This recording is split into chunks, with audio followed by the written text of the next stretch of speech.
Jawahar Nagar municipal corporation 28వ division Shri Lakshmi Narasimhaswamy కాలనీలో ఘనంగా 78వ స్వాతంత్ర దినోత్సవ వేడుకలు నిర్వహించారు. స్వాతంత్ర దినోత్సవ సందర్భంగా స్వాతంత్ర సమరయోధులను తలుచుకుంటూ కాలనీ అధ్యక్షులు కేకేచారి ఆధ్వర్యంలో ప్రభుత్వ ఆసుపత్రి కింగ్ కోటి వారి సహకారంతో రక్తదాన శిబిరాన్ని ఏర్పాటు చేశారు. ఈ కార్యక్రమానికి 28వ ward division corporator Karingula Niharika హాజరయ్యారు.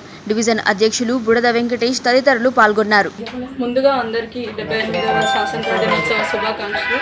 ఈరోజు లక్ష్మీ నరసింహ కాలనీ 28th డివిజన్లో Lakshmi Narasimha colony association colony president KK Chari గారి ఆధ్వర్యంలో ఈరోజు బ్లడ్ డొనేషన్ జరగడం చాలా సంతోషంగా ఉంది.